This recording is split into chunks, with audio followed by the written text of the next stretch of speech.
Carmen Porteri, Carlos Nicolás en Nave del Misterio. ¿Quién si no? ¿Qué quiere decir? Que hemos vuelto a esta parte de la parrilla semanal.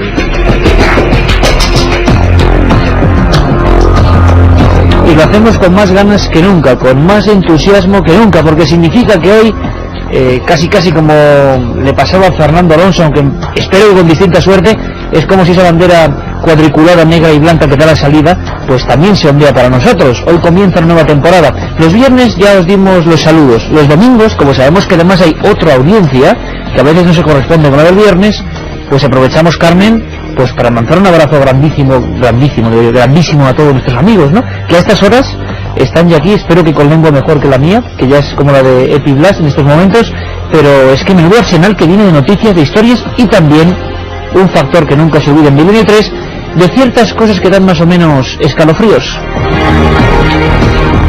Buenas madrugadas, Iker. Pues sí, ya estamos además cargaditos de energía para comenzar esta nueva temporada. Es que yo veo a Nicolás ahí dentro, con estas músicas que nos pone, y ya me reactivo, es como una radiación que llega aquí al entrar al estudio y todo se nos pasa, ¿verdad, Iker? El cansancio, todo. ¿Y por qué? Pues porque tenemos unos oyentes que además son de lo más fieles y que nos lo demuestran todos los días, claro que sí. Bueno, pues hoy empezamos, amigos. Hoy hay parrilla de salida y sabemos que el viernes estuvo la cosa fuerte. Hoy también, aunque con muchas más noticias, como siempre este domingo, una especie de ojo electrónico, espacial también, que digiere lo que pasa en el mundo, lo que habitualmente no se cuenta. Despegamos, Carlos. La otra realidad. Milenio 3, en la cadena SER.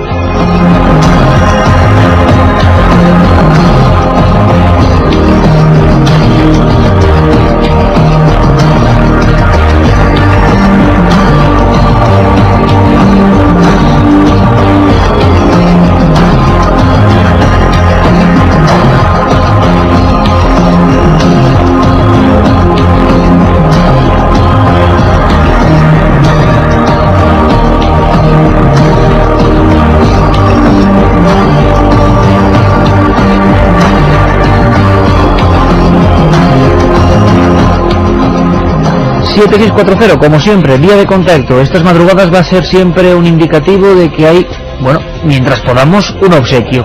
Y siempre los obsequios suelen ser o libros, o programas, o músicas.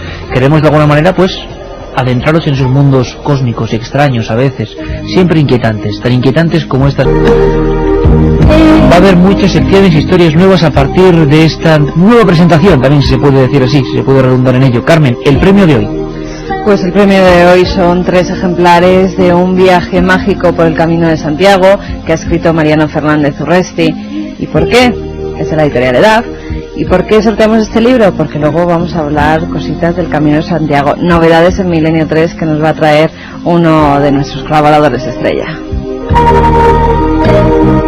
El Archivo del Misterio, editorial EDAF, Un viaje mágico por el Camino de Santiago, del historiador, licenciado en Historia, Mariano Fernández Urresti. Por cierto, 3 ejemplares, 7640, palabra clave Milenio, espacio y como siempre lo que vosotros queráis. Para cualquier comentario, sugerencia, caso, historia, reflexión sobre lo del viernes, madre mía, cientos y cientos de mensajes el viernes sobre lo que ocurría. Por cierto, el 24, si no me equivoco, viernes, en Torrelavega, Sala Mauro Muriedas, 24, estaremos el equipo de Milenio 3, Carmen y yo por lo menos, allí, hablando de radio, de misterio, de un montón de cosas, tú de la Sábana Santa, Carmen. Es una cita con todos los amigos. Y también en Valladolid, 7 de octubre, daremos más señales en esos congresos maravillosos que hace el compañero Nacho Ares, que volverá también por aquí. Ahí estaremos, 7 de octubre en Valladolid, 24 de momento, confirmaremos puntualmente la información, en Torrelavega, Cantabria. Pues recuerdas que hace exactamente unos días, hace exactamente 9 días, el viernes, hacíamos el programa desde Tenerife, y surgieron muchas vías de investigación. Noticias nuevas. Historias que están pasando ahora mismo. Jaime Rubio en aquel momento adelantaba algo. Yo creo que es momento para empezar con esta historia, empezar a esbozarla, a empezar a visualizar qué pudo ocurrir en un hospital, creo, y en un conservatorio. El misterio vuelve a Milenio 3. Lo adelantaba un corresponsal. Han pasado 9 días. Decía que la prensa canaria iba a informar del hecho. Vamos a viajar hasta Canarias de nuevo, Carmen.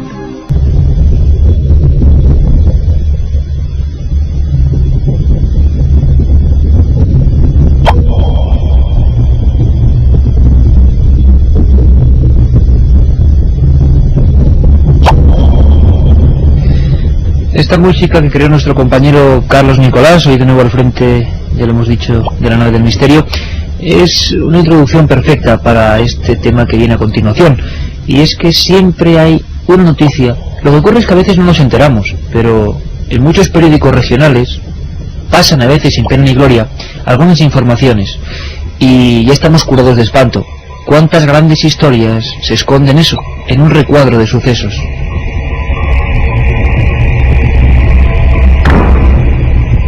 Hace una semana exactamente, Carmen, que Jaime Rubio, en ese programa especial desde Tenerife, nos informaba de que algo iba a ocurrir, ¿no? De que algo iba a pasar en los medios informativos y nos lanzaba como 2 píldoras un par de primicias.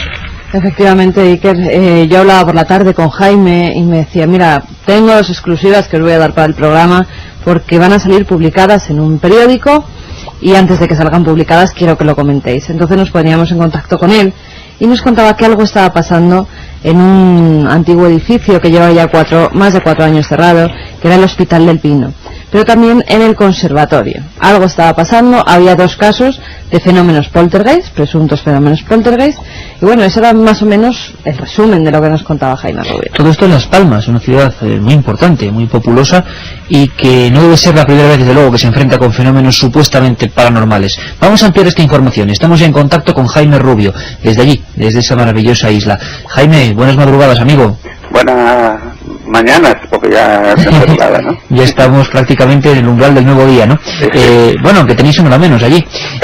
De todas formas, Jaime, la que se ha liado, ¿no? Porque de nuevo, una vez más, en la prensa, Sí. un reportaje sobre estos asuntos. Exacto, como tú dices una vez más, porque aquí hace ya 10 años saltó a la prensa otro caso curiosísimo, muy parecido, que fue el de los mismos fenómenos poltergeist en otro edificio antiguo que era el de los antiguos juzgados de la ciudad de Las Palmas de Gran Canaria, ¿no? El periódico que lo ha sacado a la luz es La Provincia de Las Palmas, ¿no, Jaime? Esto que estamos hablando hoy, que es lo de los casos de la Clínica del Pino y el Conservatorio, ha sido, sí, el periódico que lo sacó fue La Provincia de Las Palmas. Un tirón de orejas también para la provincia, porque dice que lo escucha en un programa radiofónico. El programa radiofónico es Milenio 3, que se citan las fuentes. Siempre los periodistas, compañera en este caso, hay que poner los datos. Bien está esa marca. El Pino es de los otros, haciendo un juego de palabras. Con la película famosa, ¿no? Exacto, decía, el Pino es de los otros. Vamos a ver, Jaime, sinceramente, datos sobre la mesa. ¿Tú crees que es para tanto, que no? ¿Era una historia que tú seguías hace tiempo? Sí, yo tenía noticias de esa historia, ¿no? Lo que pasa es que después este verano me fui de viaje a Europa, precisamente fui a ver la exposición de Tutankamón que hay en Basilea, y claro, estuve todo el verano fuera, y al volver, pues me llama un amigo periodista también, y dice, Jaime, mira, está pasando esto en estos 2 edificios, y creo que va a salir publicado dentro de poco en algún medio. Digo, pues muy bien, yo precisamente lo estaba siguiendo hacía tiempo.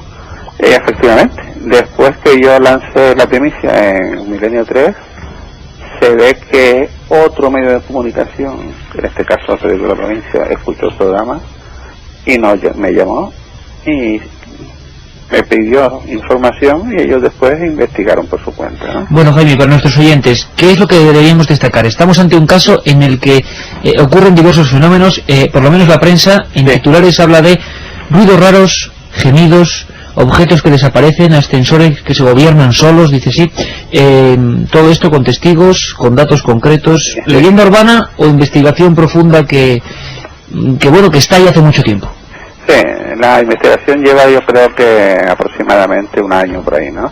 En el caso de la Clínica del Pino, me consta que ha habido guardias de seguridad que ya no trabajan ahí, se tuvieron que marchar, incluso se fueron a la península, porque claro, ellos no pueden decir que están ocurriendo estas cosas porque parece que tienen miedo, ¿no? Pero el caso es que sí, que por ejemplo, uno de ellos relata en este mismo periódico que cuando fue a coger el ascensor para hacer su ronda, el ascensor, sin él tocar ningún botón, le sube directamente a la planta 2. Ante el mosqueo que se coge el guardia, baja otra vez y coge un pastor alemán que lo suele acompañar cuando sospecha que hay algo raro y lo mete en el ascensor. Vuelve el ascensor a subir solo Pero cuando va a bajar en la planta 2, el perro no quiere salir. Se niega en redondo a salir a la planta 2, como si el perro pues sospechara que allí pasaba algo, ¿no? Total que vuelve a bajar el guardia y deja el perro abajo. Y como este caso, pues también otro guarda hace años decía que cuando iba por la galería solo, por la noche, sentía como el aliento de alguien al lado de él. A veces veía como una especie de figura ectoplasmática que se formaba en medio de la galería. Y después las señoras que se dedican a la limpieza en el edificio también cuentan casos de estos gritos y todo esto, ¿no? Esto en el caso del Hospital del Pino.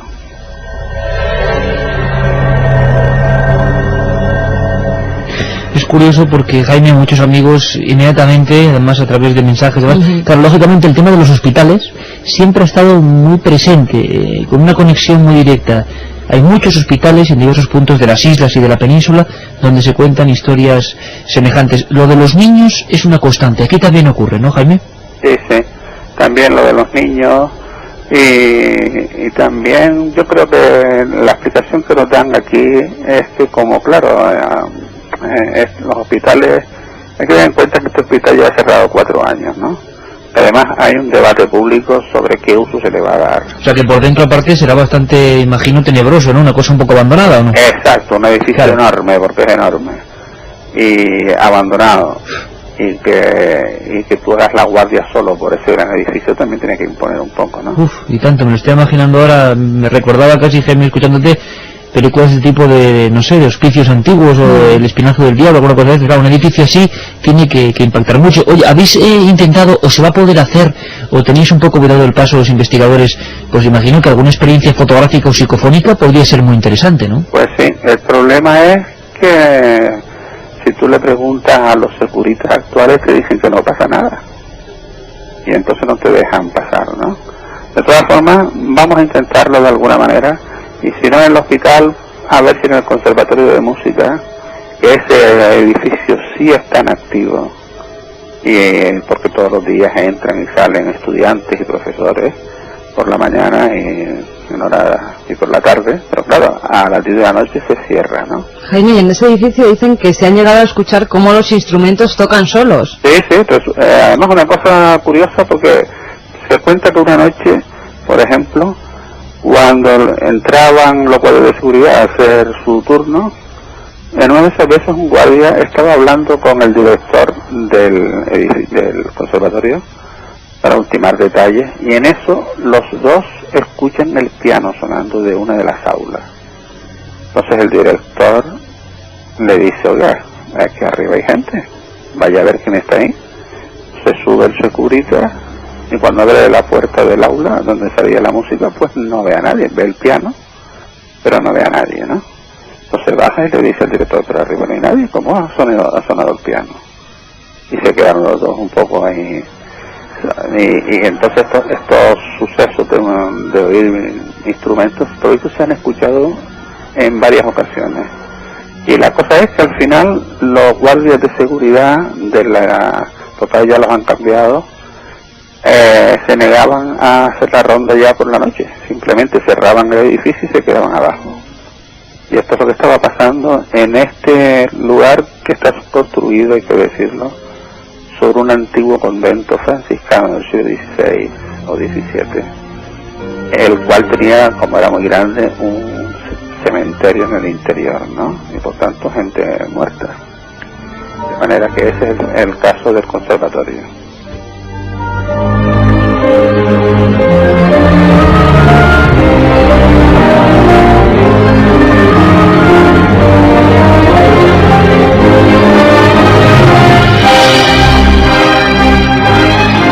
Pues casi nos encontrábamos dentro de ese conservatorio.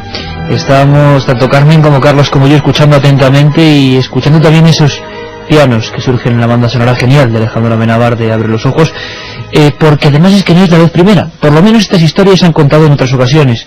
En el mismo Conservatorio de Madrid, un caso que dio la vuelta a España en su día, en varias portadas de periódicos, se hablaba de lo mismo, de instrumentos que sonaban a otras horas. Mucha gente pensará que los fantasmas existen, aquí no lo sabemos, otros pensarán que los sonidos tienen ciertas peculiaridades naturales que no conocemos que se quedan en los lugares, ¿no?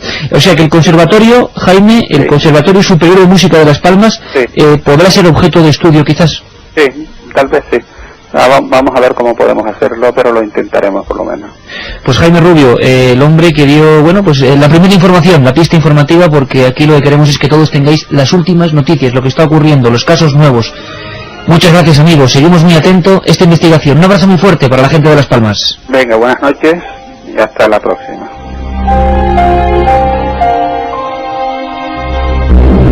La otra realidad. Milenio 3. En la SER.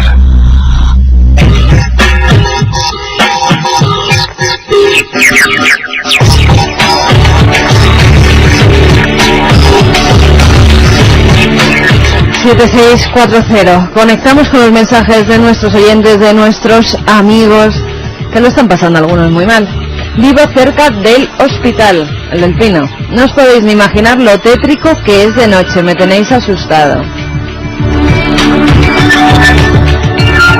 Ginés, que nos dice: en el Hospital de San Agustín de Linares, en Jaén, en la planta de maternidad, se han visto espectros y se han oído llantos y gritos de niños.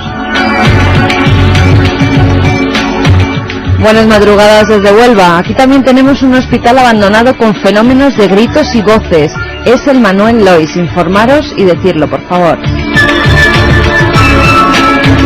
Ángel de Palencia: soy vigilante en un hospital psiquiátrico. Yo solo. ¿Os imagináis un poco mi estado? Estoy helado de frío. Seguid así. Besos a todos. 3:23. Como siempre, transformando en directo. Vamos a ver, no hace falta ni que os lo diga, ¿no? Llevamos... Va a ser 3 años juntos, ¿no? Llevamos 250 programas juntos. Ya, 7640. Vamos a preparar el siguiente programa, amigos. Hospitales con misterio. Por cierto, un momento, Carmen, porque veo aquí pasa de todo ya. Vamos a intentar hacer una conexión por primera vez en la historia dentro de la nave del misterio. Pantallas, discos y Carlos Nicolás. Porque me está haciendo gestos. ¿Qué pasa, Carlos? ¿Tú también conoces alguna historia cercana o qué? Buenas noches, pues sí, yo conozco... Aquí tenemos a Carlos Nicolás, por vez la voz de Carlos Nicolás. La voz de uno de los ídolos ya de este programa. Carlos. Aquí estoy. Existo. Existes y estás ahí, no es una ficción. Carlos, existe realmente esa leyenda, ¿no? Yo sé que en Navacerrada hay un hospital donde todavía se pueden ver los expedientes de los enfermos por ahí. Algo hay. ¿Podemos intentar documentarnos para saber qué ocurre? La próxima semana sabremos más.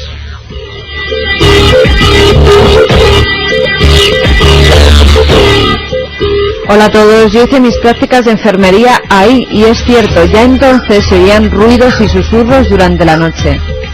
En el hospital hice las prácticas, en el de El Pino.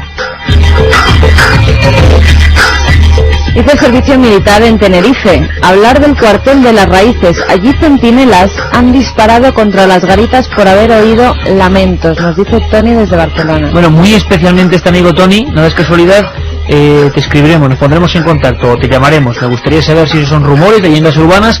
Hay más casos en otros puntos. Empezamos la investigación en Vigo. Hay muchas historias, muchas leyendas. Hasta Carlos nos contaba ahora mismo una. Aquí en Madrid, Navacerrada.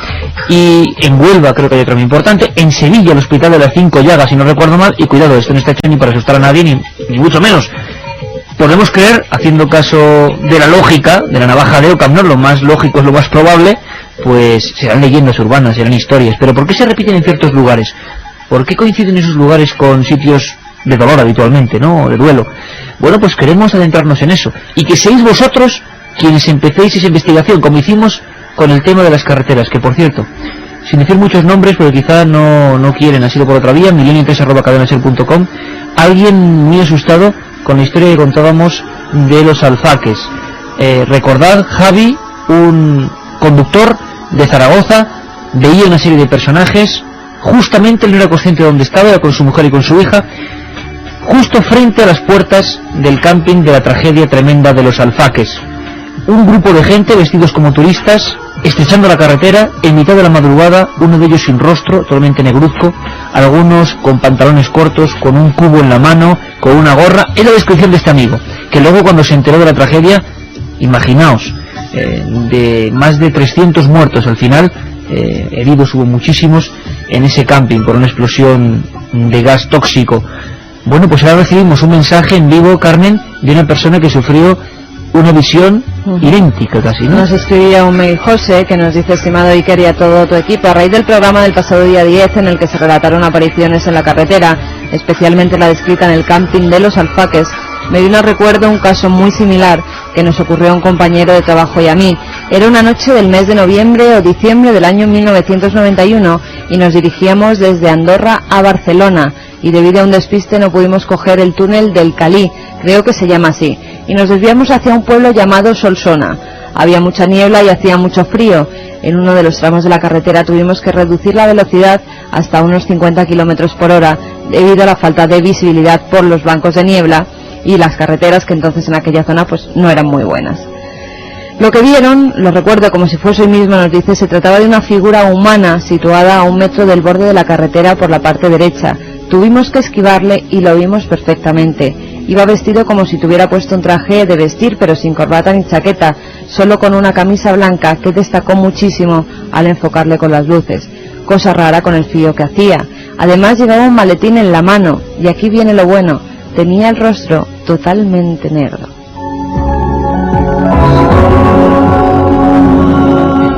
Recordábamos la semana pasada, hace 2 días, el viernes, a José Palanques, hablábamos con él, el primer reportero de La Vanguardia que entraba en ese camping, 300 muertos, carbonizados por completo, algunos de pie, se quedaron como momias de ceniza de pie, otros sentados en lo que era la sombra, en la siesta, algunos metidos en la playa, carbonizados, algo increíble, escenas que dieron la vuelta al mundo.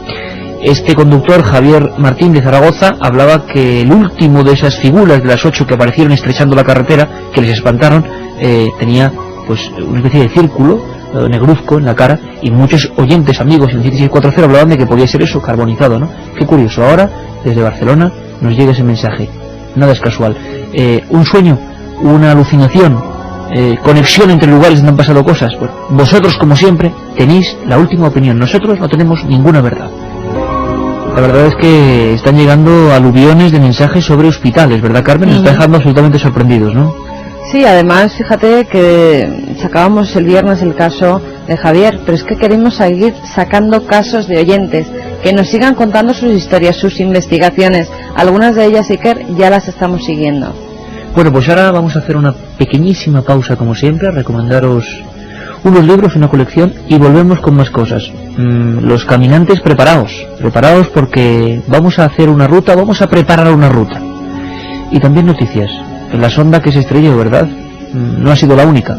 Muchos en internet ya hablan de la conspiración, muchos hablan ya de la terrible mala suerte. Bueno, ahora vamos con todo ello. La otra realidad. Milenio 3. En la cadena SER. Si quieres viajar a lo desconocido, no dejes de leer El Archivo del Misterio, de Iker Jiménez. Los libros del tercer milenio publicados por Editorial Edad. Ya a la venta El Enigma Nazi de José Lesta, El Código B de David Zurdo, Top Secret de Santiago Camacho, Magos y Reyes de Marra y Bueno y El Camino de Santiago de Mariano Fernández Urresti. Si te gusta el misterio, esta es tu colección.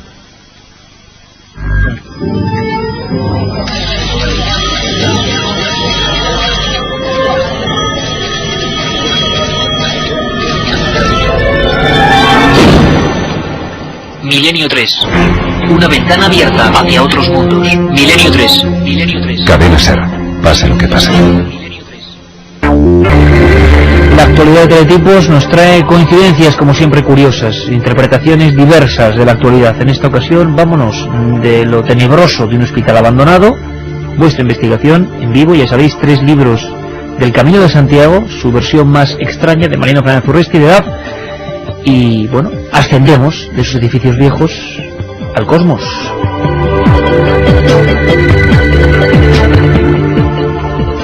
Como todos los oyentes ya sabrán, el pasado miércoles la sonda espacial Génesis se estrelló en pleno desierto del estado de Utah.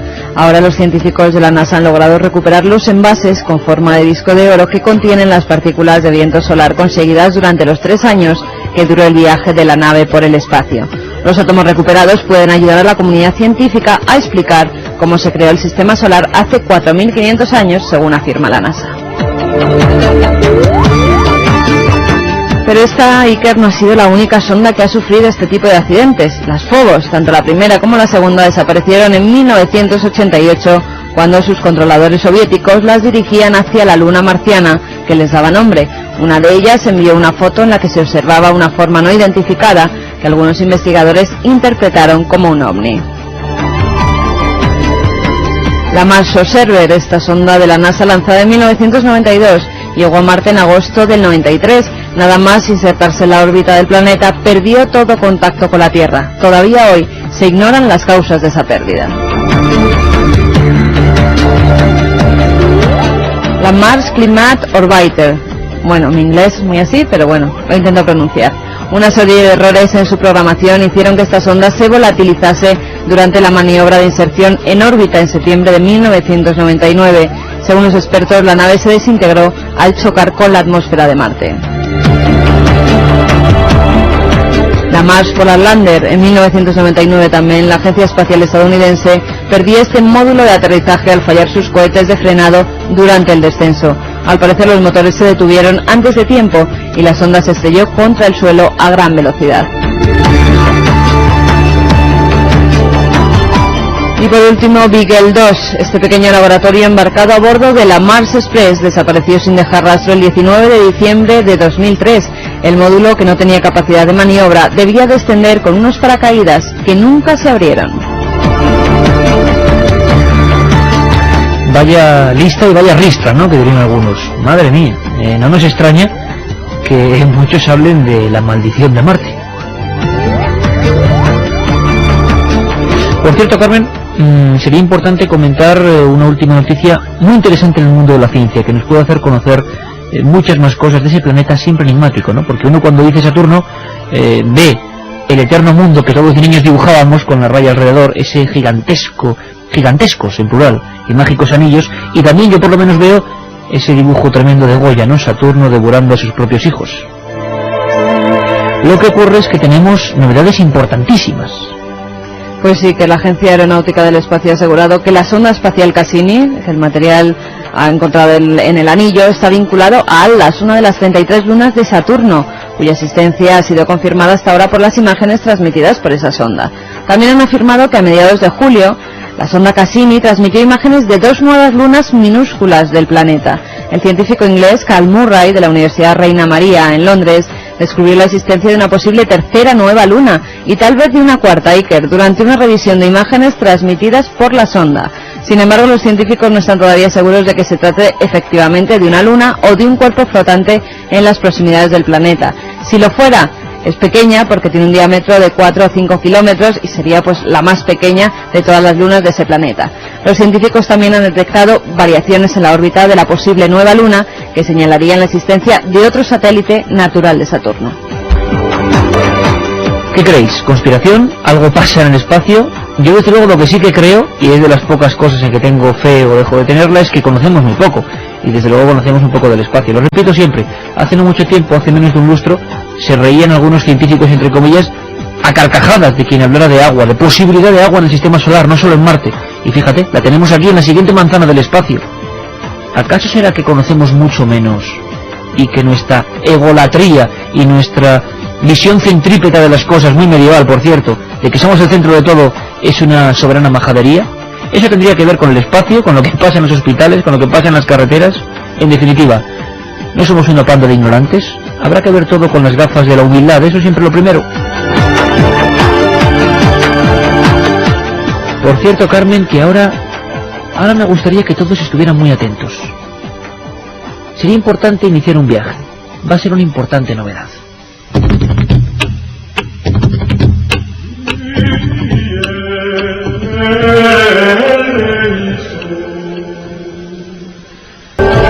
Don Francisco Contreras, buenas madrugadas, amigo. Buenas noches, Iker, Carmen, don Carlos.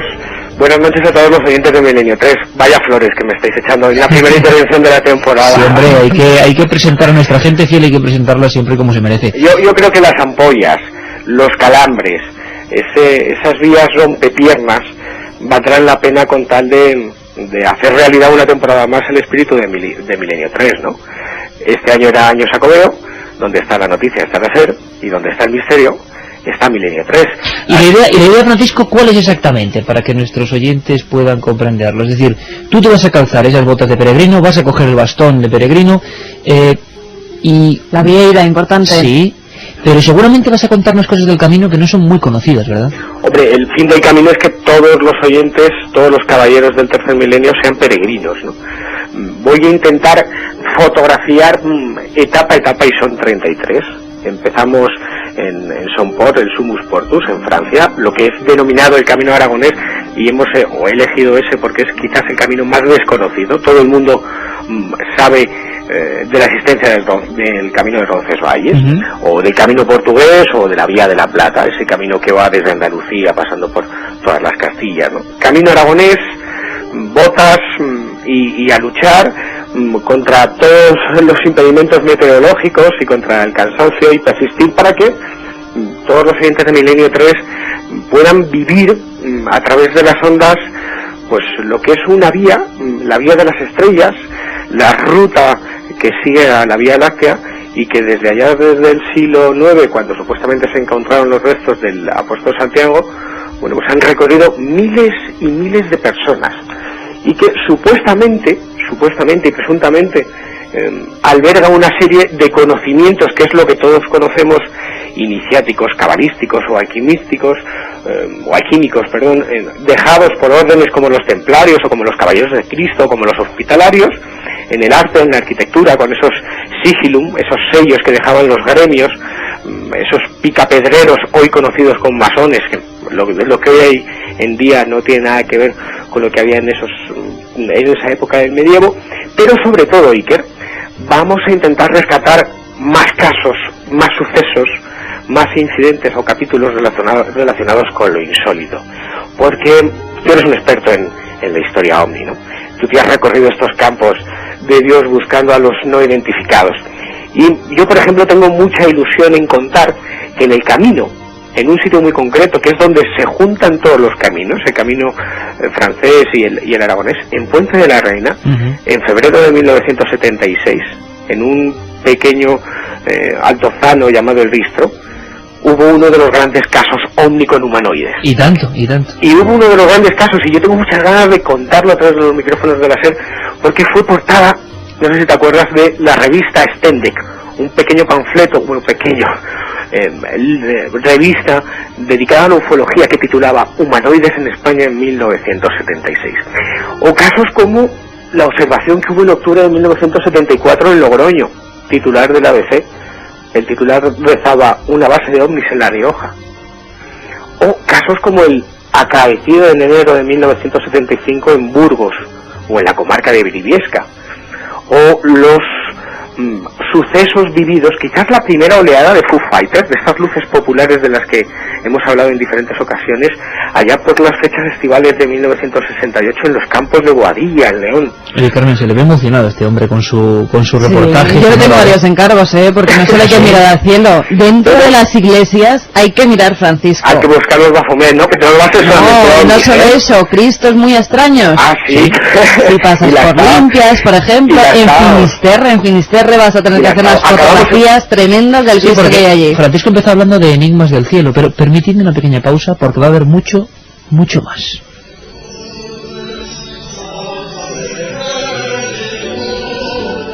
Cristos extraños, lugares como Eunate, la iglesia de las 100 puertas de los templarios, Eunate, 100 puertas. Hay historias no muy bien conocidas pero increíbles, como el extraño Pantocrátor de Carrión de los Condes, y así pueblo a pueblo, historia a historia. Cánticos como estos que estamos escuchando, cada historia, cada parte, cada región, con su propio folclore, con su propia manera de ver las cosas, y en cada uno de ellos ha quedado impregnado una especie de esencia, que es la que hace que ahora mismo, bueno, pues Francisco vaya a ver estas cosas y a contárnoslas, pero así lo hicieron reporteros hace un siglo, y como decía él, desde el siglo IX.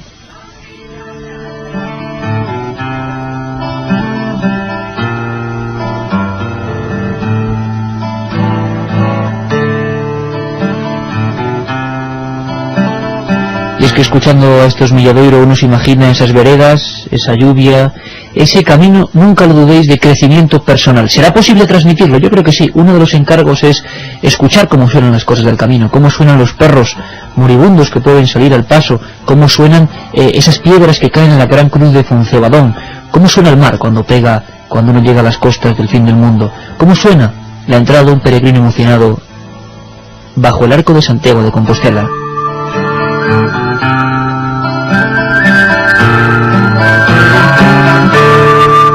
Es emocionante. ¿Seremos capaces de transmitir todo eso, Francisco?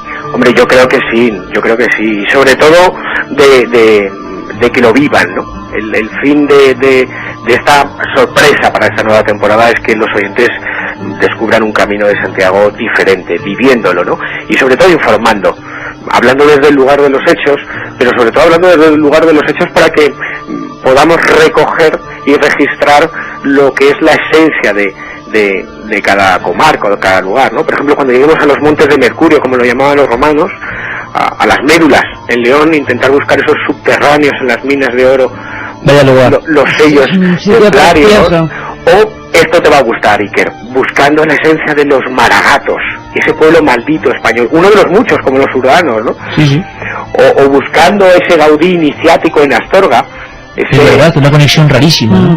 O, por ejemplo, las extrañas leyendas que hay en un lugar muy cerquita de Estella que se llama el Valle de los Desvelados, donde hay unas esculturas fúnebres con forma de calavera humana, ¿no? Cada rincón un misterio, ¿verdad, Francisco? Una forma diferente de ver la vida. Cada rincón algo insólito, una forma de vivir lo insólito distinta, y sobre todo una esencia que vamos a intentar que quede registrada en los micrófonos de la SER, y que cada peregrino en su casa, en su cama, algunas veces pase miedo, pero otras veces descubra la esencia del camino de Santiago, ¿no? Esa vía que desde casi hace 900 años, bueno, pues decían los más eruditos que era como el juego de la oca. Lo importante no es ganar, lo importante es persistir y llegar. Un juego como la vida misma.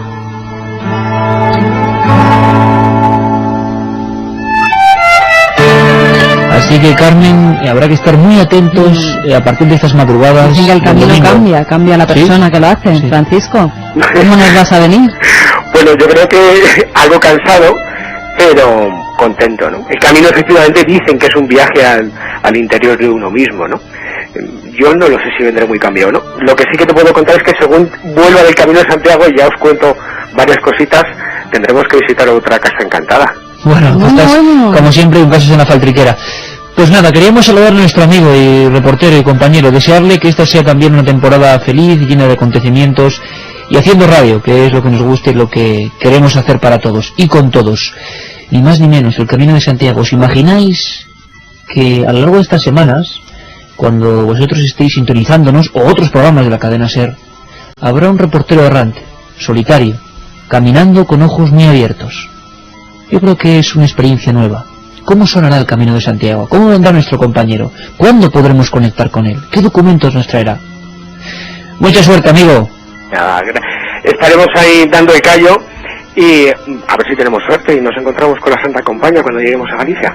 Un abrazo. Lleva una cámara de fotos bien preparada, Francisco. Llevo dos, Carmen, llevo dos. Es un mensaje muy grande, y sabes que tienes todo el apoyo del Milenio 3 y de todos los oyentes que desde el 7640 te están mandando su más sincero apoyo, Francisco. Yo, si me permitís una licencia, sí quería agradecer no solamente los mensajes que ya están llegando, sino a todos los amigos de los chats que el programa tiene en el IRC hispano, que durante estas semanas, desde que sabían que yo iba a empezar esta ruta radiofónica, me han dado su apoyo, ¿no? Esos dos canales que hay en el IRC, Iker Jiménez y Milenio 3. Y quién sabe, a lo mejor vas conociendo por esas etapas muchos de nuestros oyentes. Es más, que además habría que ir avisando cuando conectemos que Francisco está por ahí. Hacemos ya de paso un club de fans, Francisco. Bueno, club de fans no, club de amigos. Que claro que sí, claro que sí. Por supuesto, un abrazo muy fuerte, amigo. Un abrazo para esta iniciativa, que en definitiva es eso, un paso más en torno a cómo vemos la historia y el periodismo, y simplemente intentar contarlo con todo el sentimiento. Creo que se nota, ¿verdad? Un abrazo, amigo, y mucha suerte. Hasta luego. Un viaje en busca del misterio. Milenio 3, en la SER. Mensajes que, como le decía Francisco, siguen llegándonos al 7640, y no solo de apoyo, también nos llegan algunas leyendas, fíjate. ¿Ah, sí? Hay una leyenda que un lobo blanco protege a los peregrinos puros de corazón a través del camino. Es el espíritu de un peregrino asesinado en la Edad Media. Qué bonita historia, el lobo blanco que los protege. Pues el lobo blanco que irá con nuestro compañero Frank Contreras, claro que sí. Pero solo a los puros de corazón. Esperemos que Francisco lo sea. Sí, pasa la prueba, pasa la prueba. Hola, me llamo Itziber y soy de Irún, pero ahora estoy en Alemania y gracias a vosotros me siento como en casa. Muchas gracias y un beso. Saludos hasta Alemania. José de Suiza también nos sigue escribiendo. Hombre, es uno de los fieles. Hola a todo el equipo. Iker, ¿podría repetir el nombre del título y la editorial del libro que sorteabais el viernes? Suerte para la temporada nueva. Pues será Un mensajero en la noche. Belacqua. De la editorial Belacqua. María Vallejo Nájera. Un mensajero en la noche. Más mensajes de hospitales. Hay un antiguo hospital en el Moncayo del que salen gritos. Está abandonado y crece un árbol enorme en el techo. Las raíces no se ven por ninguna parte. En San Juan, Alicante, hay un psiquiátrico abandonado donde se oyen pasos y ruidos raros, nos dice Francisco. Hola, somos unos chicos de Alcázar que estamos planeando una entrada en el hospital de aquí, que está cerrado hace unos 7 años, así que ya os contaremos. De nuevo la gente de 7640 volcada para hacer este programa propio e interactivo. Sus investigaciones son importantísimas para que todos podamos conocerlas. Pero vamos a hacer una pausa, Carmen. Vámonos a una sección que en los últimos tiempos, por el verano, el ajetreo, la falta de actividad en editoriales, estaba un poquito, bueno, pues dormida, aletargada. Eso siempre va a ser fundamental en este programa y en estas horas, más o menos. Nuestra biblioteca, Carlos, vamos a abrir las puertas. La biblioteca de Milenio 3.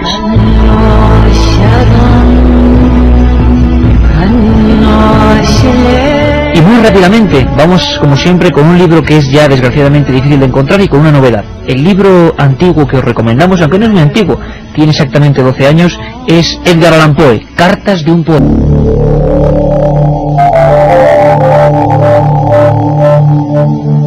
4:05. Carmen, antes de seguir con, bueno, están reventando el 7640, bueno, cuando surge una idea que impacta en la audiencia y que quiere colaborar, se ve enseguida, como el día de los encuentros en la carretera y tantas otras veces que vosotros habéis hecho y habéis sido protagonistas de este programa. Pero tenía una noticia, entre todos estos papeles de teletipos que acaban de llegar, hay una que me parece muy curiosa, porque es un tema que hemos siempre sondeado.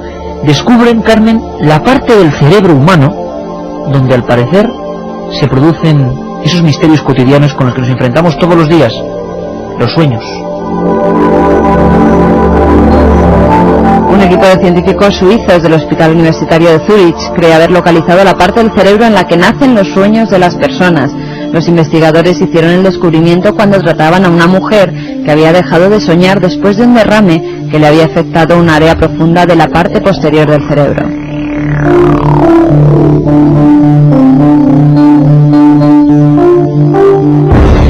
Los científicos sugieren que dicha área es la que controla los sueños y que su hallazgo ofrece un nuevo ángulo para la investigación sobre ellos. La paciente de 73 años de edad perdió varias funciones cerebrales, la mayoría vinculadas a la visión, cuando sufrió el derrame. Pocos días más tarde recuperó casi todas, pero después dejó de soñar, algo que ella hacía muy a menudo antes. Revisando las ondas cerebrales de la mujer mientras dormía durante 6 semanas, notaron que su sueño no se veía perturbado, ya que seguía teniendo sueño REM, que es el movimiento rápido del ojo, como es normal. El dato es significativo porque el soñar y el sueño REM suceden juntos, aunque algunas investigaciones científicas apuntan a que 2 sistemas cerebrales diferentes están detrás de cada uno, algo que según los científicos suizos su hallazgo confirmó. Me da la impresión de que el hospital de Zúrich es el mismo donde se ha planificado, y hablamos de eso hace 2 años, la idea de controlar o de tener más o menos bajo el registro otro tema que os encanta, porque lo vemos constantemente, el supuesto, siempre supuesto, viaje astral. No dudéis, sueños y viaje astral. El tema de sueños jamás lo hemos tocado en Milenio 3. No queremos hacer un consultorio de sueños, de esos al uso, porque creemos primero que casi nadie sabe nada. Fijaos cómo está la ciencia, o sea, como para interpretar. Pero sí meternos en por qué soñamos, qué ocurre cuando soñamos, qué misterios hay cada vez que nos metemos en la cama y que todavía, digan lo que digan, no comprendemos. Así que dentro de poco, vuestros sueños. Queremos que incluso nos los contéis. Sueños asombrosos, sueños sorprendentes, y lo buscaremos científica, histórica y hasta filosóficamente. Casi ya, Carlos, que vamos entonando nuestra recta de salida porque siguen los mensajes, ¿no? Y estamos ya en el último momento. Claro que sí. Hola, soy vigilante y la semana que viene empieza a trabajar en un hospital antiguo de noche y habéis hecho que me lo piense. No, hombre, no, que tal y como está la lista del paro hay que tomar lo que sea. En Almendralejo varias personas abandonaron un edificio construido sobre el viejo hospital, gritos y poltergeist. Oye, ¿por qué se repite tanto la historia de gritos como fenómeno supuesto siempre en estas edificaciones? Es algo, y gritos de niños, ¿no? Investigaremos. Otro sitio que yo recuerdo, Tarrasa, un lugar preventorio de tuberculosos, o Busot, ¿no?, en Alicante. Los 3 ganadores del libro de Marina Fernández Urresti. Piedad, trabajé en un hospital y además creo en las energías. Muchas personas mueren allí y sus energías permanecen, os lo puedo asegurar. Vaya testimonios que hay en la gente, sobre todo. Tony desde Teruel, hice el Camino de Santiago y mi vida cambió. Es una experiencia iniciática. Esperemos que para bien. Sergi desde Valencia, otro libro que va para él, trabajo de vigilante y creo que los perros ven cosas que nosotros no. El mío varias veces ha salido corriendo asustado. Yo propongo, casi dando una nota de humor, un programa que se siente en nuestro perro, que se llama UFO, por cierto, porque ese sí que es un compendio, como todos los perros, ¿no?, de auténticos misterios. Manolo Vigilante nos pide, dice que trabaja en un hospital y nos pide la dirección de correo para que nos mande lo que él vivió. La dirección es milenio3 con número @cadenaser.com, milenio3 con número @cadenaser.com, y cualquier carta a Gran Vía número 32, octava planta, 28013 de Madrid, a nombre del programa Milenio 3. Y que el viernes, como siempre, a la 1:30 después del larguero, estaremos aquí para adentrarnos en lo desconocido, que es muy amplio. Simplemente eso, con esa humildad de que nos queda mucho por aprender, por conocer, por saber. Es un placer empezar la tercera temporada con vosotros, amigos, los oyentes de la cadena SER. Un abrazo muy fuerte, hasta el viernes. También un montón más de cosas, secciones, vuestra participación. Y como nada es casualidad, cuando estábamos preparando ese programa sobre el Madrid misterioso, el Madrid de los poltergeist, pues nos hemos encontrado con que en Sevilla nuestro magnífico amigo y compañero José Manuel García Bautista, nuestro jefe allí, el corresponsal en Andalucía, el que os trajo historias que tanto han impactado al público, como el solar de la calle San Luis, ¿os acordáis?, en agosto, o hace bien poco el caso de la Diputación de Sevilla, pues ahora, ni corto ni perezoso, estaba en un lugar quizá menos público en el sentido de conocido, un restaurante muy concreto de la capital sevillana, donde están pasando cosas sencillamente sobrecogedoras. Don José Manuel García Bautista, compañero, buenas noches, bienvenido a Milenio 3. Buenas noches, Iker, buenas noches a toda la audiencia. Oye, ¿qué está pasando en un restaurante? No sé si podemos decir el nombre o no. Sí, se puede decir. El restaurante Viandas se llama, ¿no? Exactamente. ¿Está en alguna zona concreta de Sevilla, José Manuel? En pleno centro, en la calle La Araña. En pleno centro, menudo nombre, la calle de la Araña. Y allí están pasando cosas. Brevemente, José Manuel, ¿qué nos hemos encontrado? ¿Cómo te enteras tú, aunque tú te sueles enterar de casi todo lo que ocurre ahí en la capital sevillana? Pero, ¿qué ocurre? ¿Llegan a ti alarmados, con miedo? ¿Qué pasa? Pues el caso nos llega a través de un amigo, de Jesús, el cual tú también conoces, y bueno, nos comenta que hay un céntrico lugar, un céntrico restaurante donde están pasando una serie de cosas extrañas, ¿no?, que están, bueno, que tienen alterado a sus empleados. Nos vamos para allá y efectivamente hablamos con los distintos empleados del lugar, incluso hablamos con el propietario, y bueno, nos empiezan a relatar toda la serie de cosas que les están sucediendo, ¿no?, que prácticamente, como tú comentas, pues es de una clara sintomatología de poltergeist, ¿no?, desde ruidos raros, desde raps, hasta lo que son escuchar pisadas, escuchar presencia, incluso ver cosas. La verdad es que es un caso muy, muy interesante, Iker. Un caso donde se concentran todos los ejemplos vivos de lo que los alemanes en la antigüedad llamaban poltergeist, duende ruidoso. Y hemos comprobado que, a pesar de que este programa, lo digo siempre, se mete en lo policial, en lo histórico, en todo tipo de enigmas de la ciencia, pues sigue habiendo una atracción fatal, ¿no?, respecto a los casos de, entre comillas, fantasmas o manos invisibles. A mí lo que me ha llamado la atención, escuchando las grabaciones que has estado haciendo a los protagonistas de esta historia, y como siempre vamos a escuchar aquí sus voces, y cada uno luego opina en su casa, en el coche, donde estéis, porque en este programa vosotros sois los jueces de cada historia. A mí me ha impresionado que incluso el momento de alarma máximo llega cuando Raquel, la gerente de la empresa, llega a pedir un informe que se realiza de la empresa Securitas, de seguridad, donde parece ser, José Manuel, ahora vamos a escuchar su voz, pero parece ser que la alarma que no sabe de subjetividades, recibe, digamos, los datos de una presencia física siempre en una tercera planta, donde nadie sube, y que parece que está ahí a las 3:30 de la madrugada durante mucho tiempo, activando o haciendo que esa alarma salte, ¿no? Efectivamente, porque la alarma, un volumétrico que está colocado en las 3 plantas, solamente registra movimiento allí, arriba, que precisamente en la tercera planta, una planta que está aún reformándose, que mantiene la disposición de antaño, y registra una presencia justamente en la planta en la que no hay nadie, en la que siempre está vacía.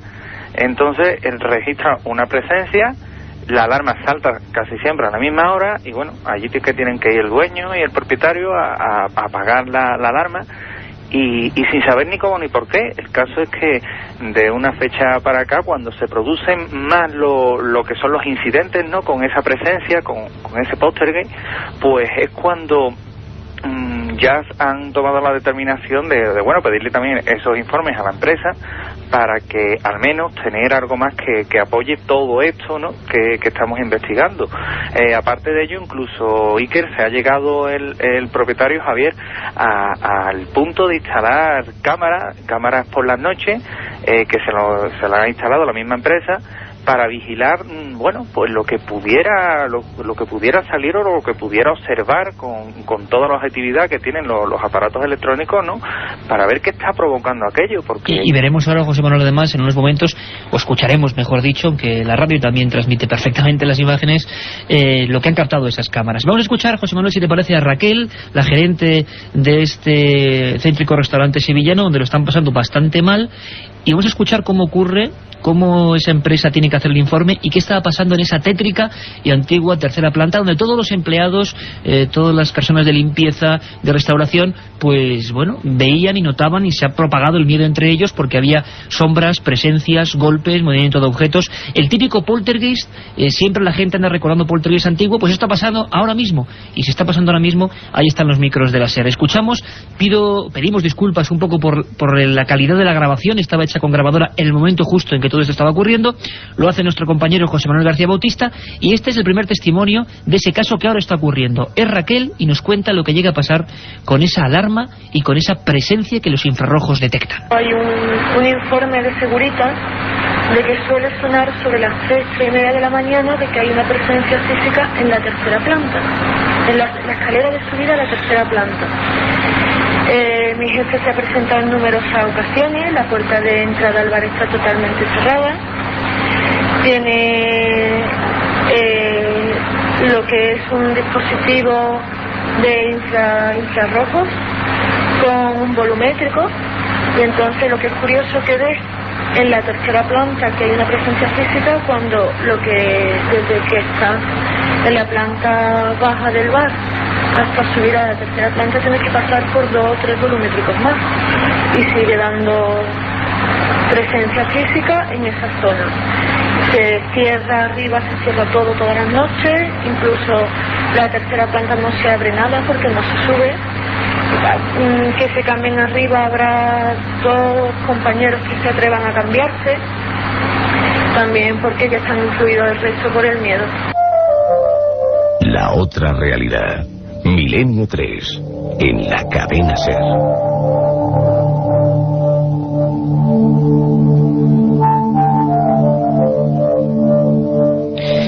La psicología y la sociología del miedo, porque es muy fácil ver esto desde la lejanía, esbozar sonrisas escépticas, porque puede que todo esto tenga un fin o una explicación perfectamente natural, y ya nos conocéis, en Milenio 3 no nos casamos con nada ni con nadie, y tampoco somos ni crédulos ni escépticos a ultranza, simplemente mostramos las opiniones. ¿Qué está ocurriendo en ese restaurante?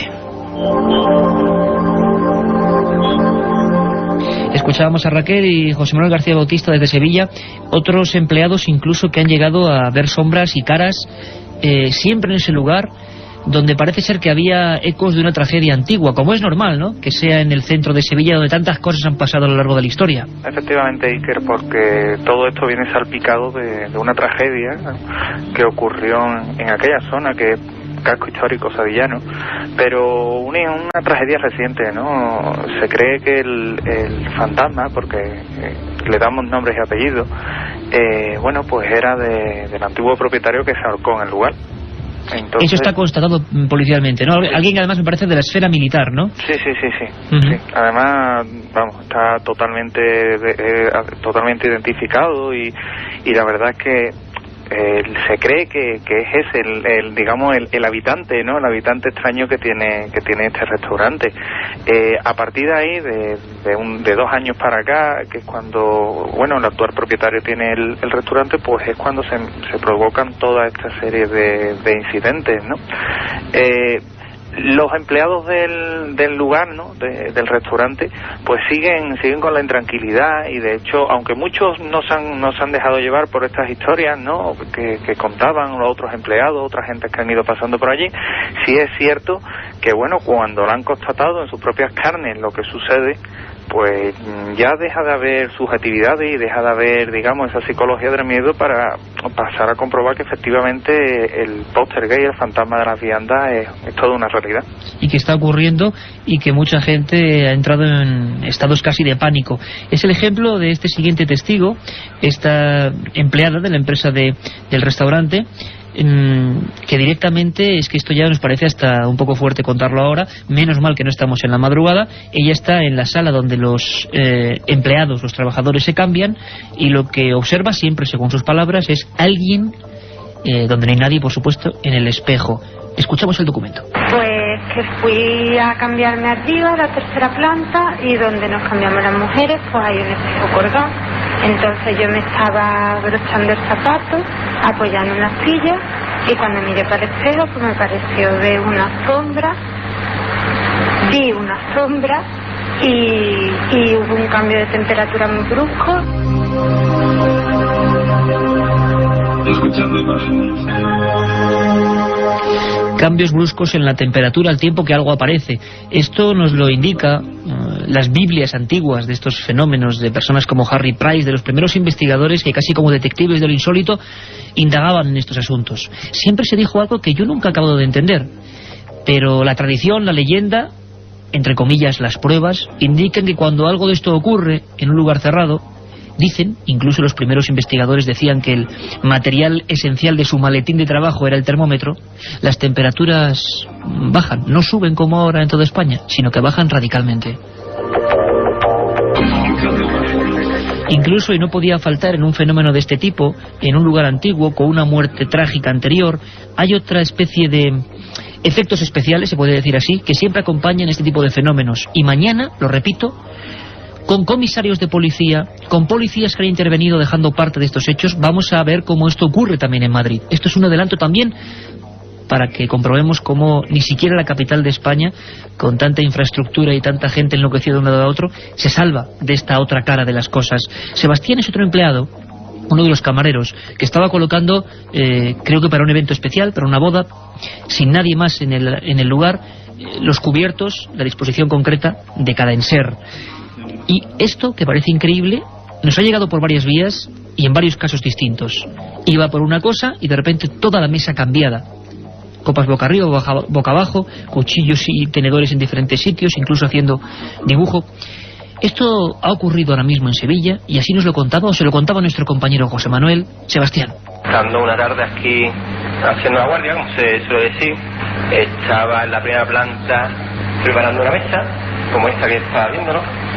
Y bueno, iba poniendo los cubiertos, el tenedor a la izquierda, el cuchillo a la derecha, y bajé para ver si falta plato, y cuando subí, pues había más o menos 4 filas de cubiertos al revés. José Manuel, son tan rotundos los fenómenos y tan convencida la gente que está ahí, que además no buscaba ningún tipo de publicidad. Ha sido tu labor la que ha hecho que, y con mucho esfuerzo, que hablen, que declaren para Milenio 3. Ha llegado hasta tal punto, como digo, que se han instalado cámaras, ¿no? Efectivamente, Iker, se han instalado cámaras en una reciente visita que hicimos al lugar, cámaras de distinta visión nocturna, normales, cada una vigilaba a la otra, digamos, para tener siempre un completo panorama de que nadie iba a alterar aquello, ¿no? Y las cámaras han captado algo. Han captado algo, es decir, una presencia que está ahí, una presencia aparentemente lumínica. Exactamente. Y en un caso único además donde los investigadores y los propios implicados ya es lógico pensarlo, inquietos por esa especie de ladrón invisible que está manejando las alarmas, que está moviendo objetos, que está apareciéndose, pues qué forma puede haber de plasmarlo o de cazarlo. Escuchadme atentamente, porque hacía mucho tiempo que no se intentaba atrapar un poltergeist de esta forma, y está pasando ahora mismo, lo repito. Jesús es uno de los hombres que, estando allí, pues dispuso varias cámaras. Una de ellas nos lo va a explicar con visión nocturna, y algo apareció en esos fragmentos de película. Vamos a escucharle.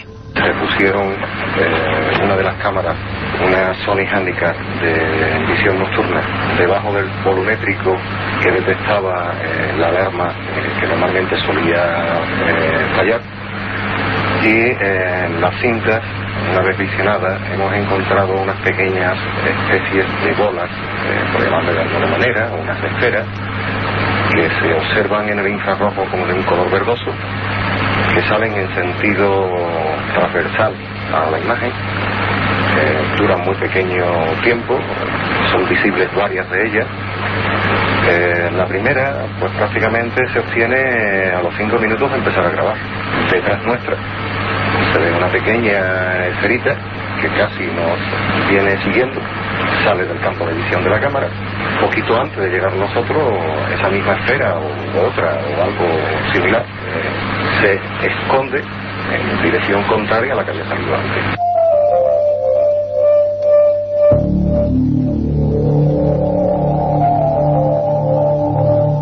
Las cámaras han sido testigos de lo que está pasando ahora en ese restaurante sevillano.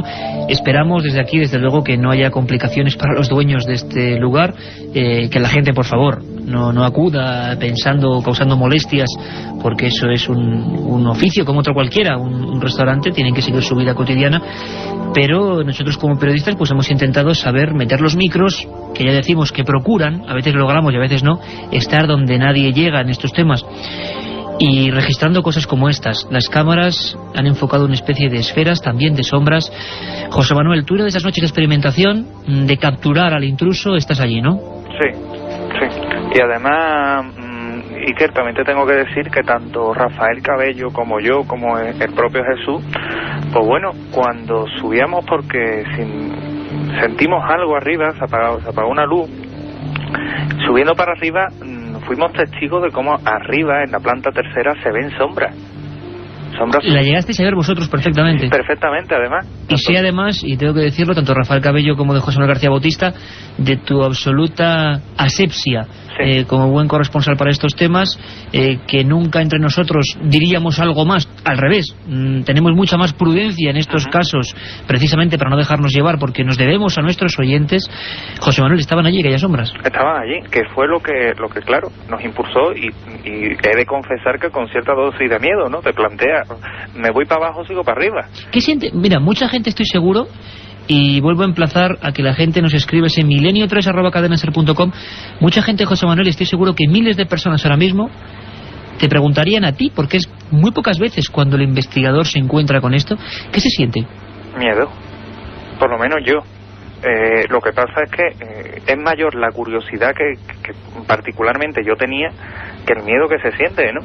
Tú vas por una escalera subiendo lentamente, escalón tras escalón, y bueno, estás viendo cómo hay una especie de forma que se cruza por arriba.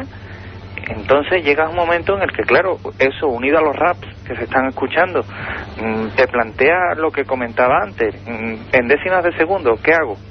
¿Me voy para abajo disparado o sigo? Y veo que puede ser. En nuestro caso, pues tanto Rafael Cabello como yo seguimos para arriba, se nos ve aparecer en las cámaras, y justamente mientras que estamos comprobando aquello y salimos ya de plano, ¿no?, se ve de nuevo surgir una especie de esfera luminosa del tamaño de una pelota de tenis, que sale de la habitación número 4, dobla el pasillo y sale escaleras abajo.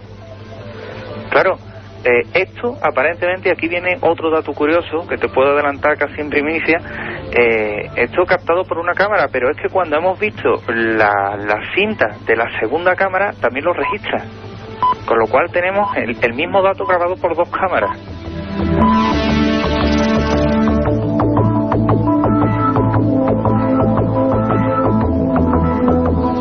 Pues Pues ahí está el misterio, ahí están los casos, aquellas formas se desvanecen, son captadas por la tecnología como el vídeo, como la videocámara. Está ocurriendo ahora, esto es solo un primer adelanto, la investigación, porque José Manuel García o Rafa Cabello son por supuesto investigadores, además de contadores de estas cosas, y están involucrados a tope, y nos permiten de vez en cuando entrar en lo que es la vida de un auténtico investigador de estos fenómenos, sin creencias, sin mesianismos, sin opiniones a priori, y saber qué ocurre. Seguiremos informando, compañero, un gran trabajo y a ver qué ocurre, y sobre todo un abrazo fuerte y tranquilidad y calma a los compañeros de ese restaurante en el pleno centro de Sevilla. Muchas gracias, Iker.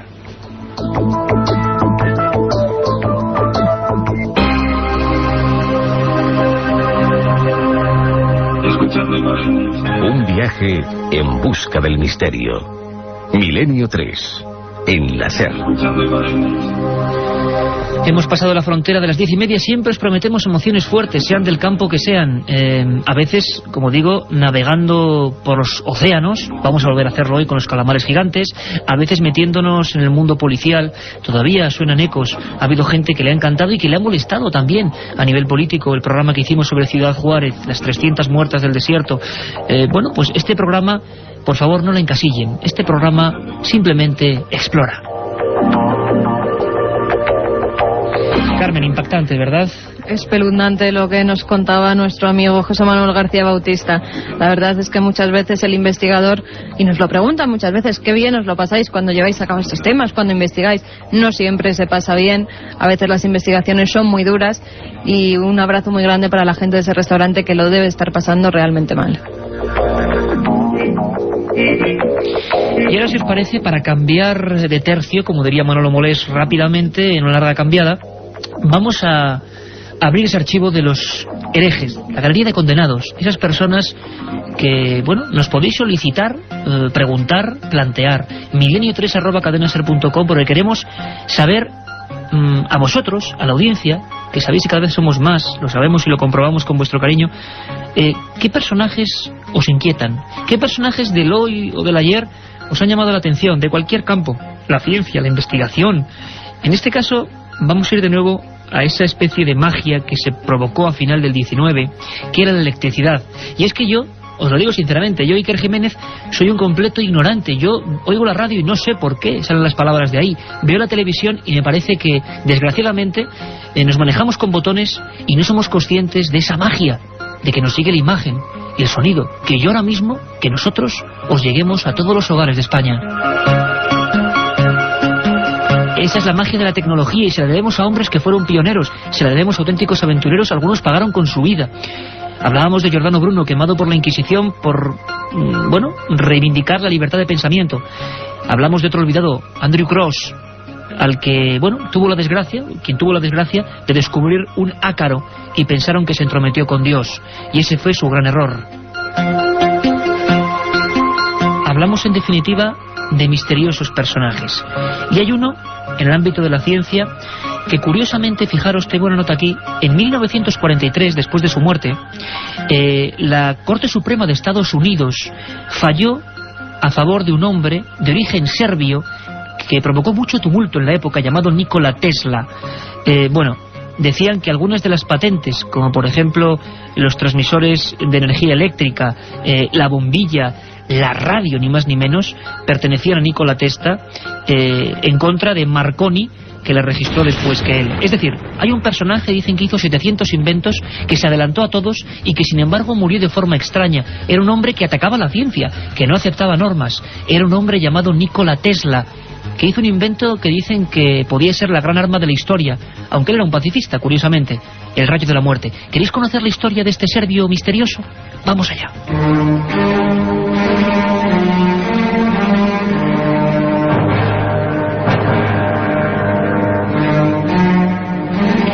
4 centavos en los bolsillos. Ese era todo el capital que un serbio llamado Nikola Tesla poseía al llegar a Nueva York. Amanecía 1884 y nadie podía suponer que uno de los mayores genios incomprendidos de la historia acababa de poner el pie en la capital del mundo.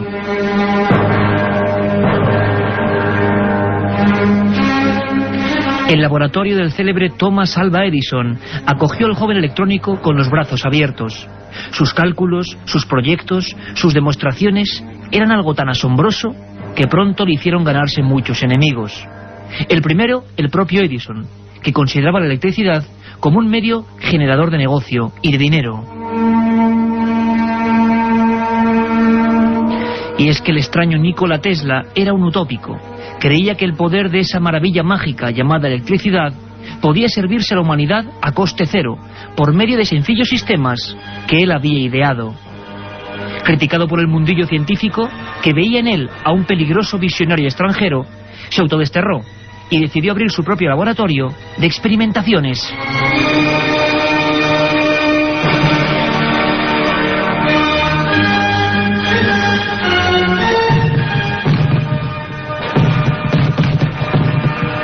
Extrañas bolas de fuego, accidentes, chispas azuladas que ascendían hacia los cielos, cráteres en mitad del terreno. Las quejas y denuncias se acumularon por parte de los vecinos, asustados al presenciar algunos de los experimentos en los que parecían desatarse energías desconocidas para el común de los mortales. El primer radar, la radio, la torreta eléctrica, la bobina de corriente o el sistema primitivo de la televisión.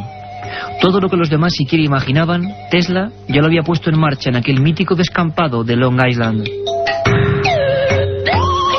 Teatral, de rostro anguloso y mirada penetrante, parecía tener un poder hipnótico ante los hombres de ciencia que en masa acudían a aquellas demostraciones del futuro. George Westinghouse, dueño del mayor imperio electrónico del mundo, era uno de los habituales y comprobó asombrado que el serbio no tenía apenas para comer. Por ello se ofrecía comprarle una de aquellas patentes, a cambio de unos miles de dólares, para poder seguir las investigaciones. Esa patente era ni más ni menos el primer sistema de corriente alterna, capaz de dar luz a millones de personas a un mismo tiempo. Los periódicos norteamericanos, asombrados, informaban de cómo en 1898, ante miles de personas, Tesla mostraba el funcionamiento de un barco tripulado por control remoto, cuyo mando reconocía órdenes de voz. Allí mismo, ante un público entregado y asustado, confirmó que se encontraba trabajando en la idea de una poderosa máquina de escribir que se activaría mediante la palabra humana. Y todos, casi como es lógico pensar, le llamaron loco.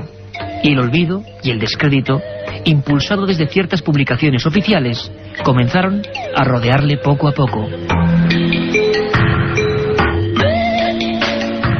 En 1912, después de inventar el sistema de los primitivos sonar marítimos, que fueron cedidos gratis a los ingleses durante la guerra, acusó públicamente a la ciencia de no velar por el bien de la humanidad y de solo buscar el dinero fácil. Poco después, y para predicar con su discurso, renunciaba, provocando un gran escándalo, a su candidatura al premio Nobel.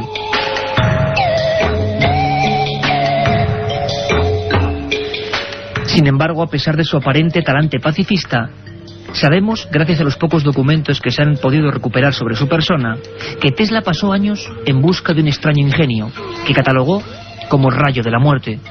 Un haz lumínico capaz, según él, de provocar explosiones gigantescas a distancia, y que iba a poner en marcha en una fecha concreta, el 30 de junio de 1908.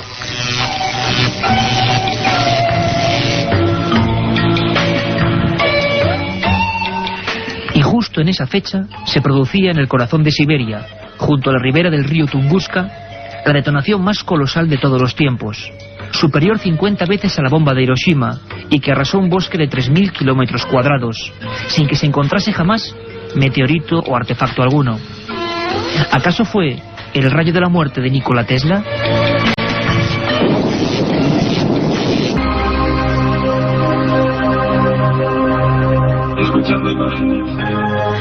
Menudo ejemplo, Carmen, el de científicos como Nikola Tesla. Decían que la ciencia, o el establishment científico, no le pasaba igual que a Giordano Bruno. Decían que estaban solo para servirse y no para servir, y fueron condenados. Pero el ejemplo cunde, ¿verdad? Y es bueno recordarlo. Por supuesto, Iker.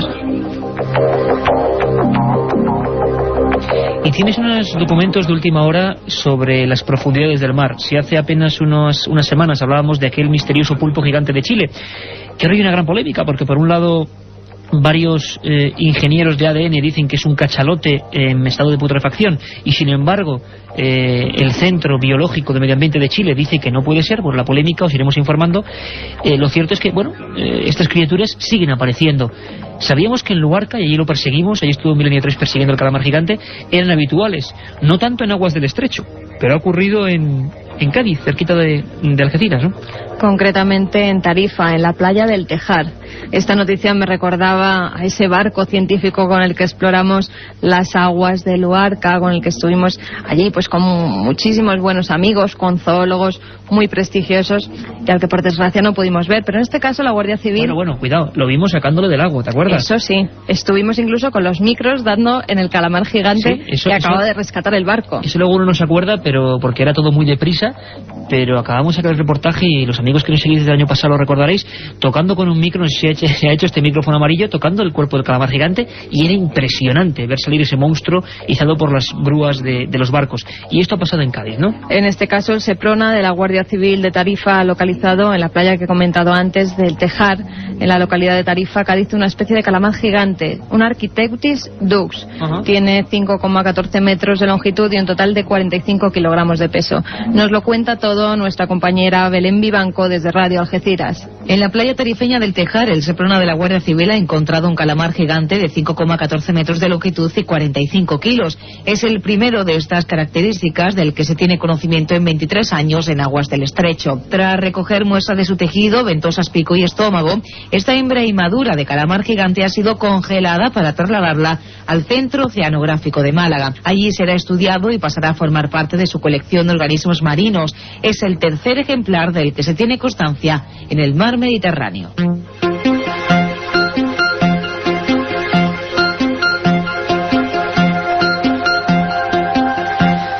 Somos Milenio 3 y esta es a vía abierta, milenio3@cadenaser.com, milenio3 con número @cadenaser.com, a vuestra disposición, porque ahora enseguida vamos a pasar con vuestras consultas. Sabéis que además podéis plantearnos herejes, podéis plantearnos casos, historias y también rutas, porque dentro de poco, de nuevo Carmen se va a calzar las botas y va a ir a viajar por otra zona de esa España maravillosa y completamente desconocida, o por lo menos verla con otras gafas, o con otros ojos. Es un tiempo en el que cualquier cosa es buena, y ahí vemos las campañas de tráfico para reclamar atención, por favor, en las carreteras. Parece mentira, producto también del absurdo humano, cómo nos podemos dejar la vida en esas pistas de asfalto, ¿no? Algo habrá que hacer. Tendrá que salir un científico para inventar alguna otra cosa, esperemos, porque la sangría es terrible. Y solo hace falta una cosa, o por lo menos ayuda, precaución, atención, por mucho que estéis escuchando Milenio 3, por favor, ojo al volante. Vamos a recordar una historia que pasó en carreteras, en una muy concreta. Tuvo tan mala fama y tuvo un montón de fenómenos extraños que se le llamó carretera de la muerte, ni más ni menos. Nos lo cuenta Carlos Barroso, que con su impulso habitual abre ese viejo archivador donde tenemos un montón de secretos clásicos. Nuestro archivo secreto. Muchos meses tuvieron que pasar hasta que un equipo de expertos pudiera determinar por qué el kilómetro 239 de la carretera que une Bremen con Bremerhaven en Alemania tenía un historial tan macabro. Desde su inauguración en el verano de 1929, más de 100 vehículos se habían estrellado exactamente en ese punto kilométrico, en un tramo totalmente recto.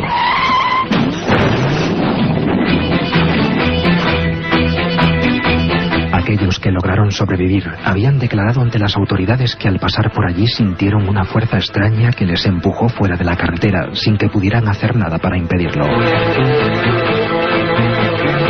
Los vecinos creían que un demonio era el culpable de los accidentes.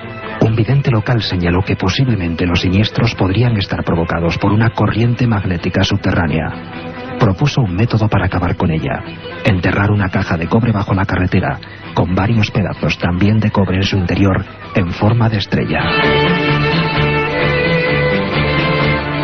La caja permaneció enterrada durante una semana y en ese periodo no se produjo ningún accidente.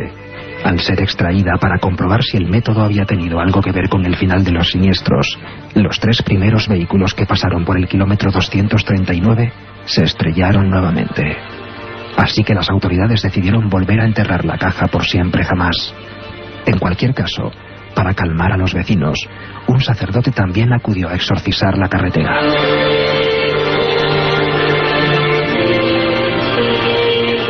entonces, el kilómetro 239 de la carretera entre Bremen y Bremerhaven, en Alemania, no ha vuelto a ser, nunca más, escenario de la tragedia y el dolor.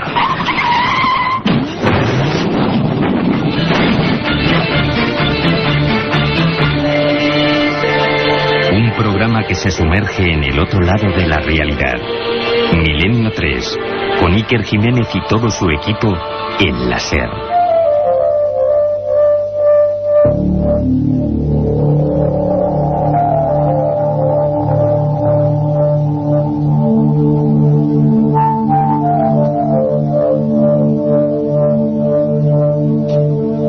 Ahí teníamos el misterio de esa carretera. Hay otras en otras partes del mundo y hay carreteras todavía con inquilinos más sospechosos. Por ejemplo, Sombras. ¿Y quién no ha oído hablar de esa misteriosa mujer de la autopista? Leyenda urbana, en realidad, os prometo un programa solo sobre esas historias que, con la velocidad de un chiste o de un rumor, recorren España y el mundo. Sabremos dónde surgió esa historia, quiénes fueron los protagonistas y casos españoles, os lo prometo, con personas de carne y hueso, no un amigo de un amigo, que se ha encontrado con la misteriosa autoestopista.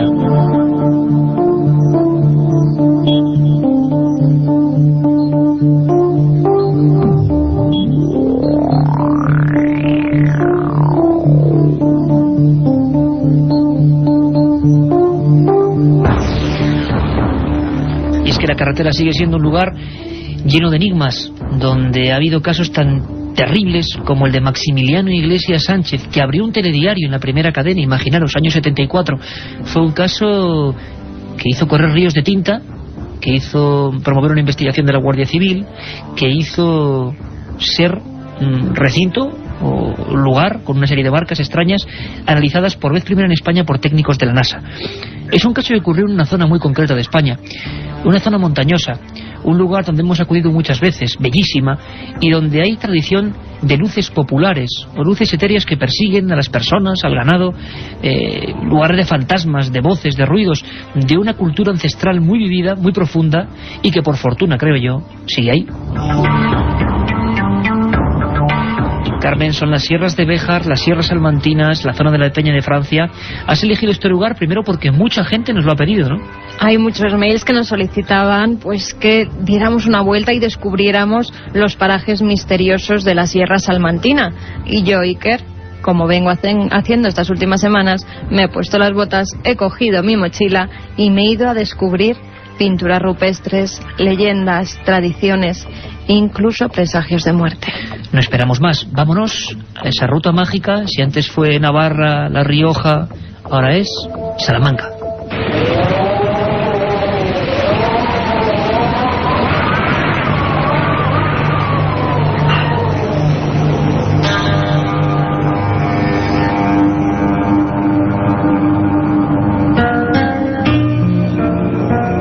Buenas noches, viajeros. La ruta que emprenderemos hoy nos llevará a conocer los misterios de la Sierra Salmantina. Nuestra primera parada será la Peña de Francia, enclave extraño donde se alza el santuario de la Virgen Morena. Según cuenta la tradición, una imagen que llevaba escondida allí varios siglos fue hallada en la Edad Media por Simón Roland, un joven parisino al que una revelación divina le hizo caminar en busca de una talla de madera que había sido ocultada en una peña muy alta e inaccesible. Todas las noches escuchaba una voz que le decía: Simón, vela, vela, y velarás que en el risco más alto tú la encontrarás. Tras muchas aventuras y desventuras, el muchacho llegó a la Peña de Francia, donde una voz sobrenatural le indicó el lugar donde se hallaba la imagen de la Morena. Allí mismo, a 1723 metros de altura, se construyó el santuario, donde aún hoy acuden miles de fieles ante los supuestos milagros que allí acaecen.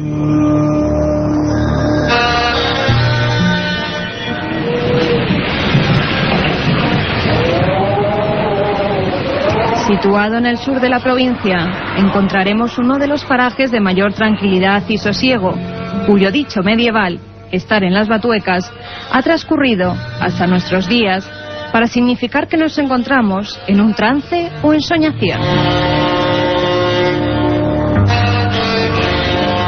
En este área de transición entre las tierras extremeñas y castellanas se encuentra el monasterio de San José del Monte.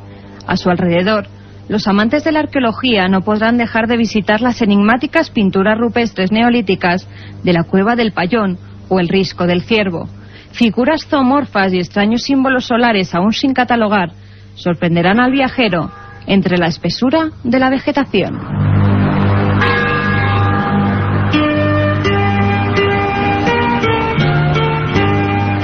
Por estos lares ocurrió uno de los casos más sorprendentes de la casuística ovni, un suceso que por primera vez encabezó el telediario en su primera edición.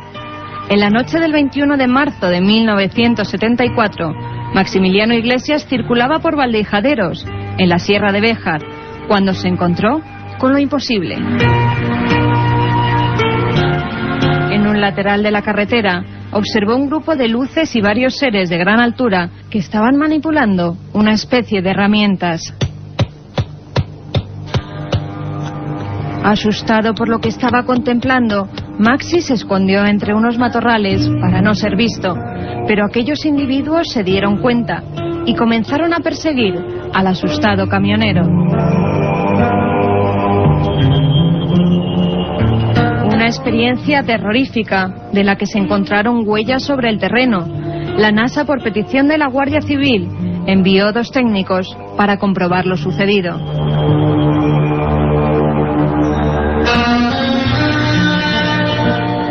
Y terminaremos nuestra ruta en La Alberca, enclave fortificado medieval, donde el tiempo parece no haber transcurrido desde hace siglos.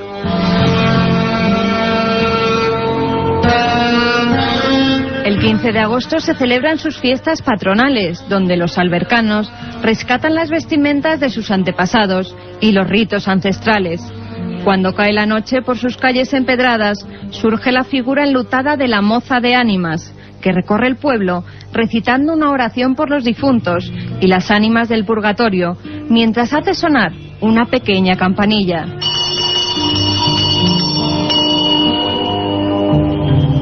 La leyenda dice que un día de invierno una gran nevada impidió que la moza saliera y a medianoche la esquila comenzó a blandir ella sola. Su sonido llegó hasta los muros de la iglesia, donde se encuentra una hornacina que contiene 2 calaveras. Esta nos recuerda que un día tenemos que morir.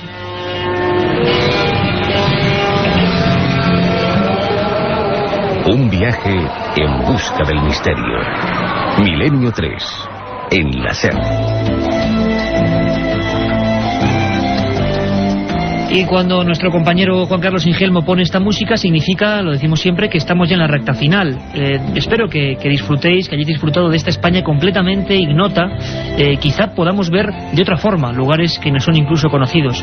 Desde luego, un saludo para todos los amigos de la Alberca, de la Sierra de Béjar, de la Peña de Francia. Qué lugar más enigmático. Espero que estén más fresquitos que nosotros ahora aquí en Madrid, pero sin duda uno de los enclaves mágicos más poderosos de este país. Herejes, rutas, noticias, documentos, testimonios y ahora, por supuesto, algo esencial. Vuestras preguntas, Carmen, las han enviado al milenio3@cadenaser.com y nos es imposible, por supuesto, nunca dar todas, pero vamos seleccionando, ¿no? También, ante todo, dar las gracias a todos esos amigos que nos habéis enviado cartas a Milenio 3, Cadena Ser, Gran Vía 32, octava planta, 28013 de Madrid. Repite, Carmen, porque la gente quiere enviarnos un montón de cosas y vamos a ver si pueden tomar lápiz y papel. Programa Milenio 3, Cadena Ser, Gran Vía 32, octava planta, 28013 de Madrid. Mientras hacíamos el programa, a través del mail, Eduardo Bidondo nos ha escrito y nos dice: hola, soy un oyente navarro de 15 añitos y a pesar de mi edad me interesan mucho los temas de posesiones o de sucesos como el del bar. Mi pregunta es, ¿existe alguna forma exacta de identificar un espíritu? Y si existe, ¿hay alguna forma de lograr que el ente se vaya? que sepamos, el hombre todavía no ha podido identificar nunca un espíritu.